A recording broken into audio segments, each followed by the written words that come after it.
The UES Nightingale moved slowly through the purple clouds of the nebula. Her white hull was clean and bright against the darkness of space.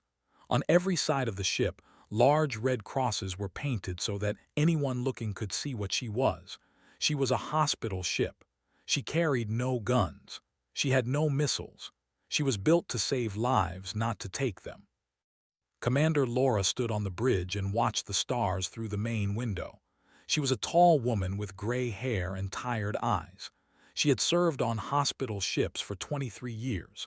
She had seen the worst things that war could do to people. She had also seen the best things that medicine could do to heal them. The Nightingale was her ship, her home, and her purpose. The ship had just come from the border region near Tau. A small battle had happened there between human forces and raiders. The wounded had been brought to the Nightingale because that was what hospital ships did. They flew into dangerous places and took the broken people away. They asked no questions about which side anyone was on. They simply helped. Doctor was working in the main medical bay when Commander called down to check on the patients. He wiped sweat from his forehead and looked around at the rows of beds. 312 patients filled the medical decks. Most of them were human soldiers, but not all. There were also traders who had been caught in the crossfire. There were refugees who had nowhere else to go. There was even a young pilot who had crashed his ship and been rescued by a human patrol. Doctor did not care what species his patients were. He had taken an oath to help anyone who needed help. That oath meant everything to him. He had left a comfortable life on Earth to serve on the Nightingale because he believed that mercy was the highest calling a person could follow. Nurse Heather Collins moved between the beds, checking on the children who had been brought aboard. There were 7 of them, all from a transport ship that had been damaged in the fighting.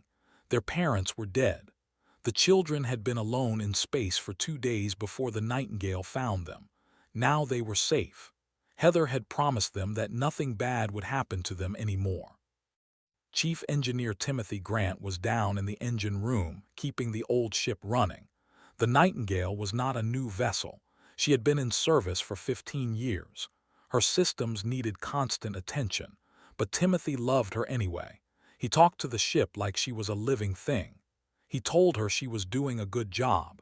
He patted the walls when the engines ran smoothly. Navigation Officer Park sat at his station on the bridge, monitoring the sensors. The nebula was a quiet place. Most ships avoided it because the purple clouds made navigation difficult. But the Nightingale had good sensors and careful pilots, had guided the ship through much worse places than this. Everything was peaceful. The patients were resting. The doctors were working. The engines were humming. Commander allowed herself a small moment of satisfaction. They had saved many lives today. That was what mattered. Then Park looked at his screen and frowned. 3 contacts had just appeared at the edge of sensor range. They were coming fast, very fast. He reported the contacts to Commander. She walked over to his station and looked at the data. The computer identified the ships as warships. 3 heavy cruisers, armed with plasma cannons and missile batteries. They were military vessels, built for one purpose only. Commander felt a small knot form in her stomach, but she pushed the feeling away. They had signed the Galactic Conventions. Every spacefaring species knew the rules. Hospital ships were protected. They could not be attacked under any circumstances. The red crosses on the Nightingale's hull were a sacred symbol recognized by 47 different species. Attacking a hospital ship was the worst crime anyone could commit. She ordered to broadcast their identification on all frequencies. The message went out in 12 different languages, including. It stated clearly that the UES Nightingale was a medical vessel carrying wounded patients. It stated that the ship had no weapons. It stated that attacking them would be a violation of galactic law. The ships did not respond. They kept coming closer. Commander tried again. She recorded a personal message and sent it directly to the lead vessel. She explained that they had wounded people aboard, including a citizen. She asked the commander to acknowledge the message and confirm that he understood their status. Still no response. Doctor came up to the bridge because he had heard the alert. He stood next to Commander and watched the 3 dots on the screen growing closer. He asked her what was happening. She told him she did not know. The ships dropped out of high speed and took up positions around the Nightingale. They surrounded her like wolves surrounding a wounded deer. Their weapons were charged. Their targeting systems were active. Commander could see the energy readings on her screen. She sent one final message. Her voice was calm and clear. She identified herself by name and rank. She stated the number of patients aboard. She read out the relevant sections of the Galactic Conventions. She asked the commander to stand down and allow them to pass in peace. The lead ship powered up its main plasma cannon. Commander had just enough time to understand what was about to happen. She had just enough time to feel the terrible weight of that understanding. She had just enough time to reach for the emergency beacon controls. The first plasma bolt struck the Nightingale amidships. The ship shook like a toy in the hands of an angry child. Alarms screamed throughout every deck. The lights flickered and went red. Hull breach warnings appeared on every screen. Doctor grabbed the railing to keep from falling. Nurse Heather Collins threw herself over 2 of the children to protect them from falling debris. Chief Engineer Timothy Grant shouted into his communicator, trying to understand what had happened.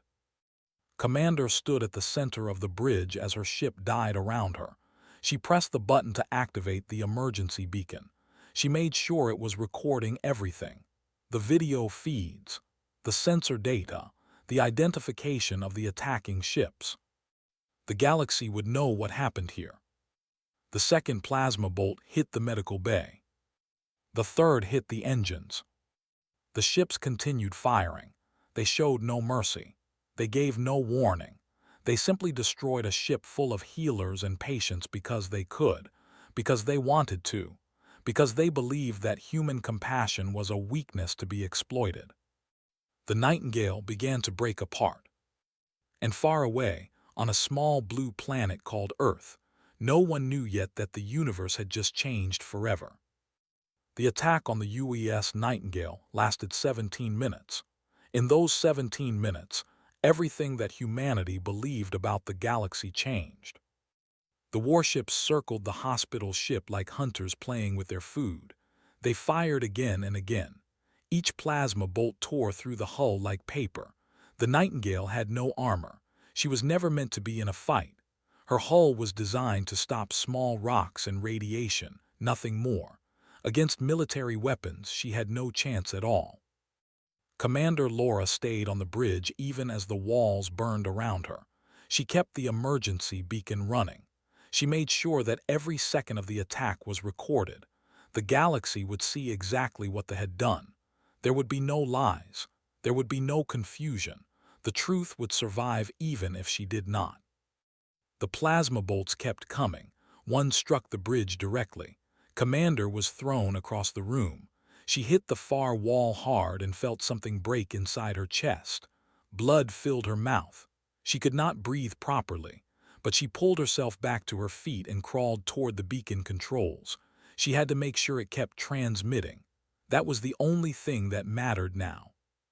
Park was already dead. His station had exploded when the plasma bolt hit. He had not suffered. That was the only kindness the universe had given him. In the medical bay, Doctor was trying to save as many patients as he could. The ceiling had collapsed. Fires were spreading. The air was filling with smoke. He could hear people screaming everywhere. He ran from bed to bed, pulling patients away from the flames, dragging them toward the escape pods. A beam fell from the ceiling and landed on his leg. He felt the bone snap. The pain was beyond anything he had ever felt, but he did not stop. He pulled himself free and kept moving. He kept helping. That was what doctors did. They helped until they could not help anymore. Nurse Heather Collins had gotten 3 of the children into an escape pod. She was going back for the others when a secondary explosion sealed the corridor. The blast doors came down right in front of her. She pounded on them with her fists. She could hear the children crying on the other side. She could not reach them. She turned and ran the other way, looking for another path, but the fires were spreading too fast. The smoke was too thick. She found two more children hiding under a bed and picked them up, one under each arm. She carried them through the burning corridors, searching for any way out. She found an escape pod with one seat left. She put both children inside and closed the door. There was no room for her. She pressed the launch button and watched the pod fly away into space. Then she sat down against the wall and waited for the end. Chief Engineer Timothy Grant refused to leave his station. The engines were failing. Life support was failing. Everything was failing. But if he could keep the power running for just a few more minutes, maybe some of the escape pods could launch. Maybe some people could survive. He rerouted power from every system he could reach. He bypassed safety protocols. He did things that would have gotten him fired in peacetime, but this was not peacetime. This was the end of the world. Fire reached the engine room. Timothy could feel the heat on his back. He could smell his own hair burning, but he kept working. He kept the power flowing. He gave his ship everything he had. The last thing he saw was the power indicator showing that 10 more escape pods had launched successfully. Then the engine room exploded, and Timothy Grant was gone. On the bridge, Commander had managed to reach the beacon controls. She was lying on the floor now. She could not feel her legs anymore. The bridge was dark except for the fires. The main window had cracked and atmosphere was leaking out. She could feel the cold of space creeping in. She activated the voice recorder on the beacon. She wanted to leave one final message. She spoke slowly and clearly, even though every word hurt. She identified the attacking ships by their registration numbers. She stated the time and location of the attack. She confirmed that the Nightingale had broadcast her status as a hospital ship on all frequencies. She confirmed that they had received those broadcasts and attacked anyway. Then she said something that was not part of any official protocol. She said that she forgave the who had killed her. She said that she hoped humanity would not let anger destroy their souls. She said that mercy was still important, even now, even after this. She did not get to finish her message. The bridge collapsed and Commander Laura died with her ship. The Nightingale broke apart in the purple clouds of the nebula. Pieces of her scattered across thousands of kilometers. Escape pods tumbled through space, their beacons flashing, their passengers praying for rescue. The Commander Admiral watched the destruction from his bridge. He was pleased with his work. The humans had been foolish to send a defenseless ship into space. They had been foolish to think that mercy would protect them. The galaxy was not a kind place. The strong survived and the weak died. That was the only law that mattered. He sent a message to his. The message was short and confident. He reported that the human healing vessel had been eliminated. He said that human compassion was their greatest weakness. He recommended that they continue to exploit that weakness in future conflicts. Then he ordered his ships to leave the area before any human military vessels could respond. As the warships flew away, 43 survivors floated in escape pods among the wreckage. They were the only ones left of the 418 souls who had been aboard the Nightingale. Doctors, nurses, engineers, patients, children. All the others were dead.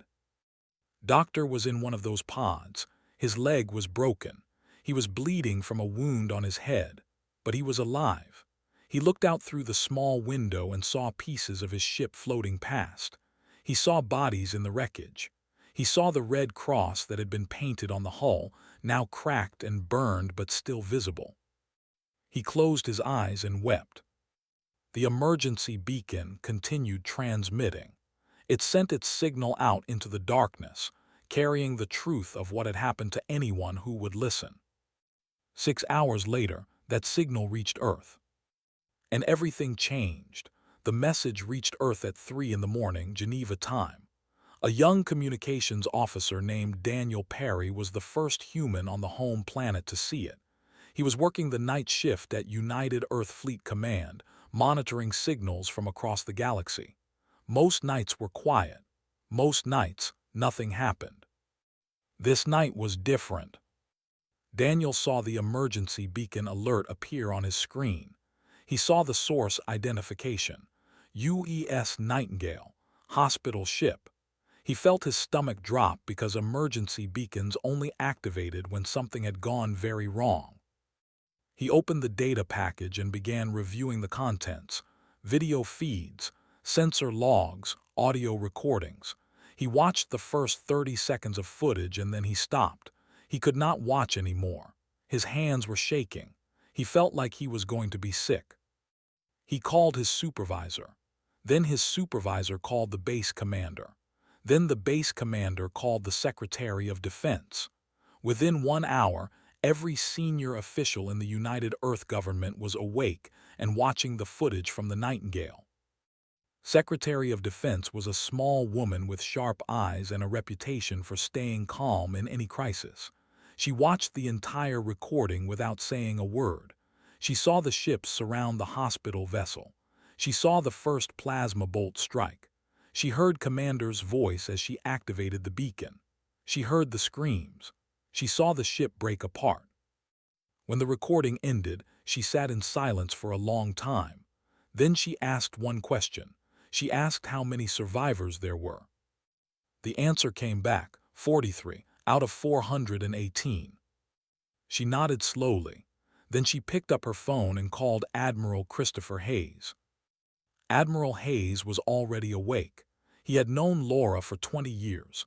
They had served together during the Vega campaign. She had saved his life when his ship was damaged and he was trapped in a burning compartment. She had crawled through fire to reach him. She had dragged him to safety with her own hands. He had never forgotten that.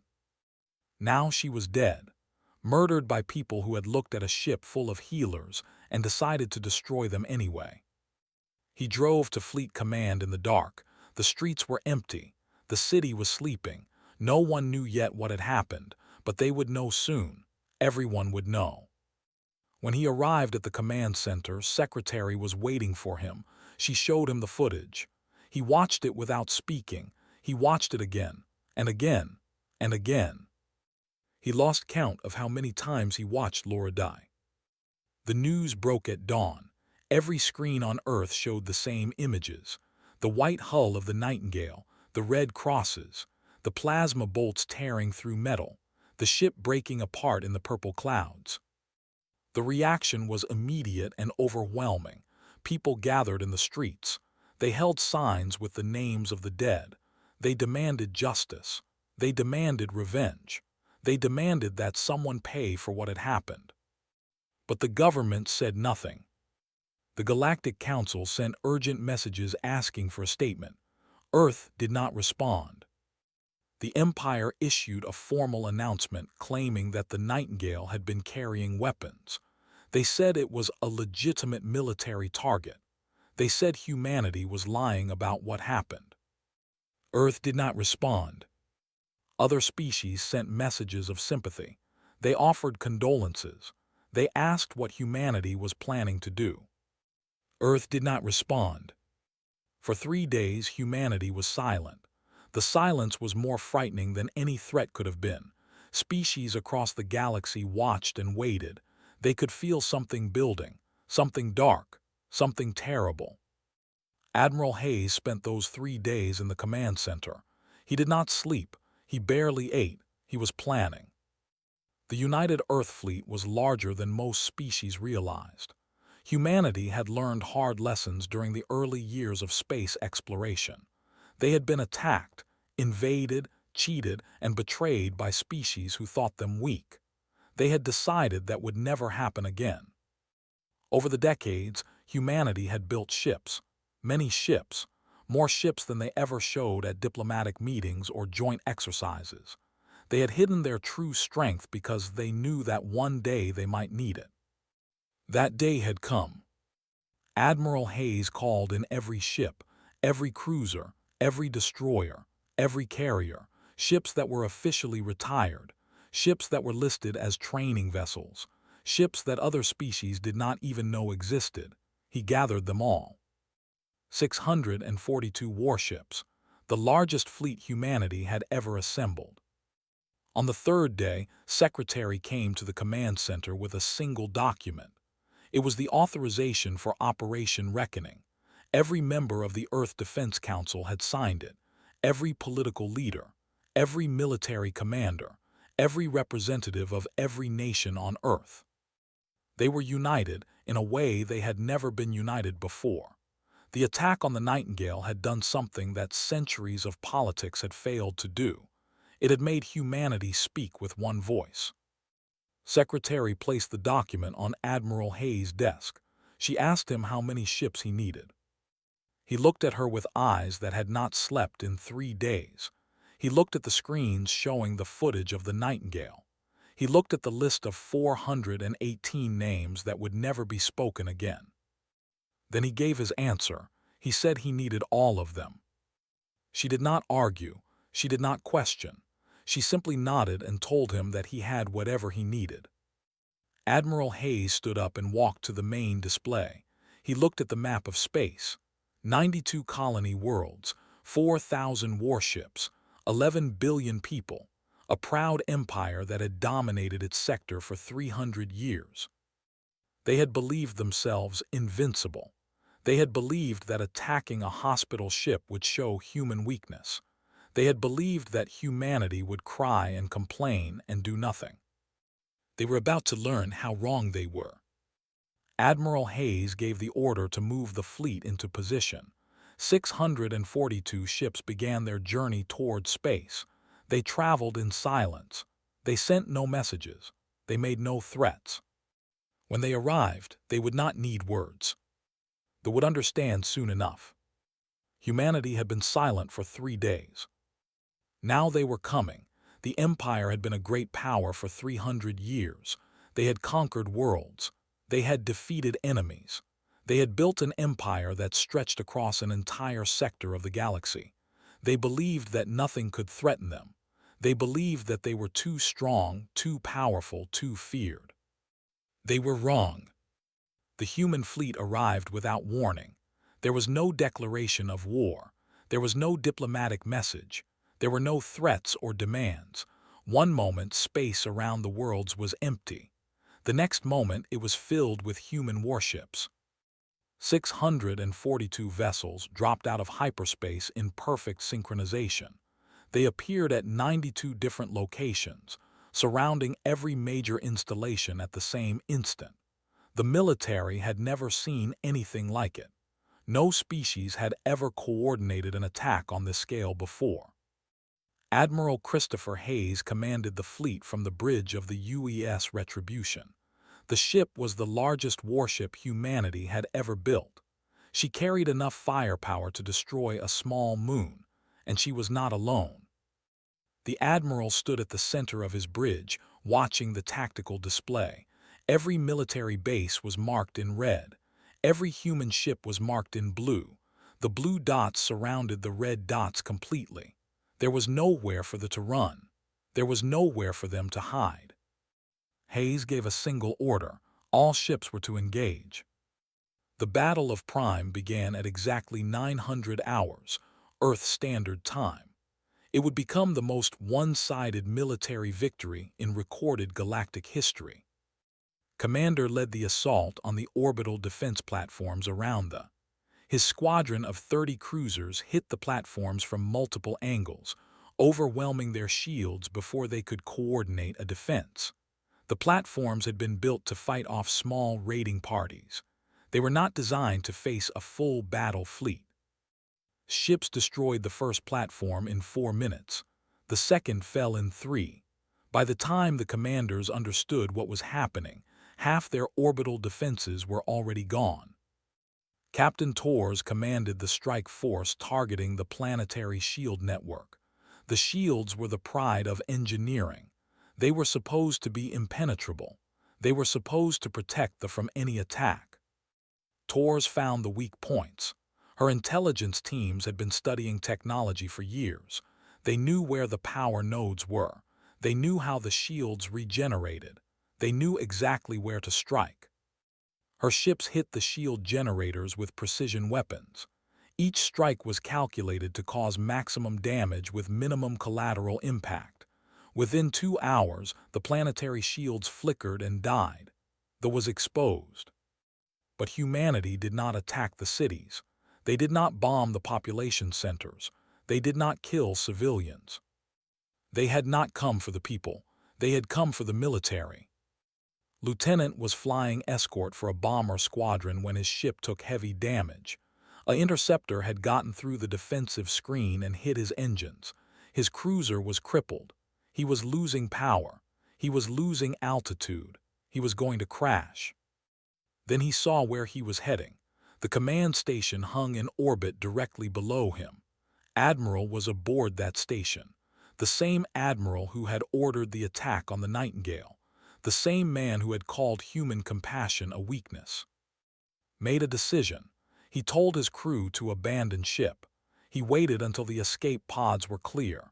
Then he aimed his dying cruiser at the command station and pushed the engines to maximum. Admiral had just enough time to see the human ship coming. He had just enough time to understand what was about to happen. He had just enough time to feel fear. Then's cruiser struck the command station, and both were destroyed in a ball of fire. The death of Admiral broke the command structure. Their fleet fell into chaos. Ships that had been coordinating their defense began acting independently. Some tried to flee. Some tried to surrender. Some fought to the death. It did not matter. The human fleet was too large, too organized, too determined. Every warship that raised its weapons was destroyed. Every military installation was targeted and eliminated. Every weapons factory, every shipyard, every military academy. Humanity dismantled the war machine piece by piece. But even as the human warships were destroying the enemy military, something else was happening. Something that confused them beyond anything they had ever experienced. Human hospital ships were arriving at worlds. Medical vessels, clearly marked with red crosses, were landing at civilian population centers. Human doctors were walking into cities and offering to help. The wounded, military and civilian alike, were being treated by human medical teams. The same species that was destroying their fleet was healing their people. The same hands that fired weapons were bandaging wounds. A mother brought her injured child to a human field hospital. She expected to be turned away. She expected to be laughed at. She expected cruelty. Instead, a human nurse named Moore took the child gently and carried him to a treatment bed. She cleaned his wounds and gave him medicine for the pain. She stayed with him through the night and held his hand when he was afraid. When the mother asked why the humans were helping them, looked at her with tired eyes and gave a simple answer. She said that this was what humans did. She said that mercy was not weakness. She said that even enemies deserved care when they were hurt. The mother did not understand. Her whole life, she had been taught that other species were either tools to be used or threats to be eliminated. The idea that someone could destroy your military and heal your children at the same time did not fit into her understanding of the universe. But it was true. Humanity had come to punish those who had attacked the Nightingale. They had also come to show that the Nightingale's mission was not dead. The war lasted 1 week. When it was over, the fleet was reduced to scattered remnants. Their military infrastructure was gone. Their empire had collapsed. But not a single civilian hospital had been touched. Not one school had been bombed. Not one city had been destroyed. They had attacked humanity's mercy and tried to destroy it. Instead, they had proven that it could not be destroyed. And they had learned a lesson that the galaxy would never forget. 1 year had passed since the destruction of the UES Nightingale. 1 year since the war that had shattered the Empire.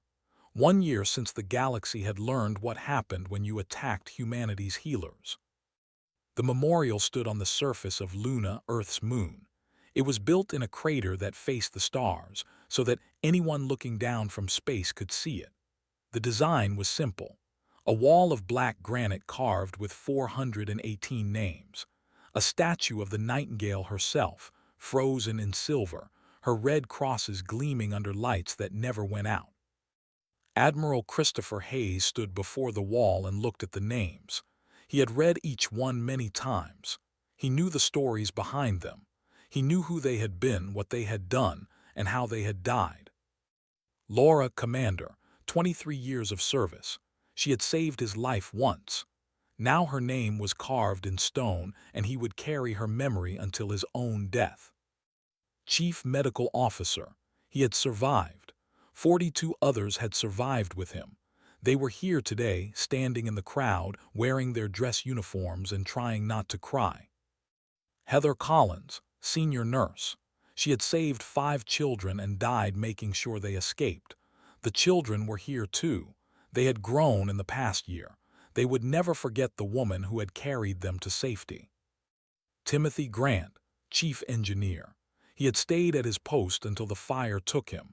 10 escape pods had launched because he had kept the power running.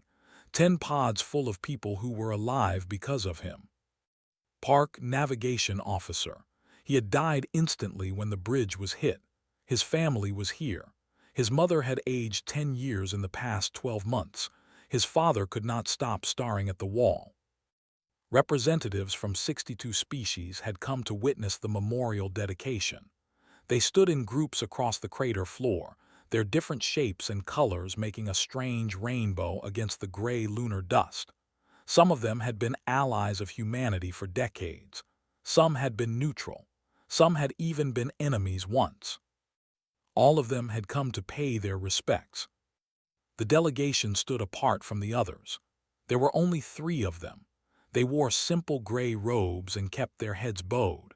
Their new government had sent them as a gesture of remorse. They had been instructed to accept whatever humanity said to them and to apologize for everything their people had done. The new government was very different from the old one. The war had destroyed more than their military. It had destroyed their belief in their own superiority. They had learned that strength without mercy was not strength at all. It was just cruelty waiting to be punished. Secretary of Defense spoke first. She talked about sacrifice. She talked about duty. She talked about the people who had chosen to serve on hospital ships because they believed that helping others was more important than anything else. Then Doctor walked slowly to the podium. His leg had healed, but he still walked with a limp. He would walk with that limp for the rest of his life. It was a reminder of the day he had lost everything. He spoke about his colleagues. He told stories about them. Funny stories, sad stories, stories that made the crowd laugh and then cry. He talked about Commander and how she had run the ship with firm kindness. He talked about Nurse Collins and how she had sung to the children when they were scared. He talked about Chief Grant and how he had loved the nightingale like a living thing. He talked about the young pilot who had been a patient on the ship. The pilot had been scared because he was surrounded by aliens. Doctor had sat with him every day and talked to him. They had become friends. The pilot had died in the attack along with everyone else. Doctor looked at the delegation when he said this. He did not look angry. He looked sad. He told them that their people had killed one of their own children that day. He told them that mercy did not ask about species or nationality. Mercy just helped whoever needed help. Then Admiral Hayes took the podium. He stood there for a long moment without speaking. He looked at the names on the wall. He looked at the survivors. He looked at the representatives from all those different species who had come so far to be here. Then he spoke. He said that the galaxy had asked humanity why they had responded so harshly to the attack, why they had destroyed an entire empire over a single ship. He said that many species did not understand. He said that the nightingale had carried healers, people who had sworn to help anyone, no matter what. They were the best of humanity, not because they could fight, but because they chose not to. They showed mercy to a universe that often had none. His voice grew harder. He said that when you attack humanity's warriors, you face a war. But when you attack humanity's mercy, you face something worse. You face a reckoning. He said this was not because humans were cruel.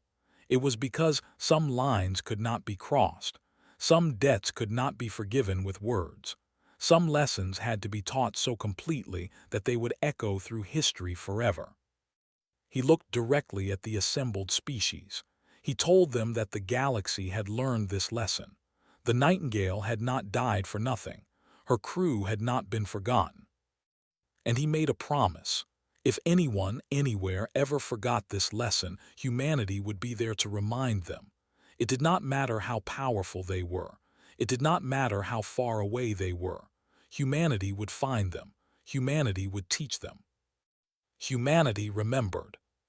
The memorial fell silent. No one moved. No one spoke. Then a young stepped forward. She was a doctor. She had been studying human medicine for the past year.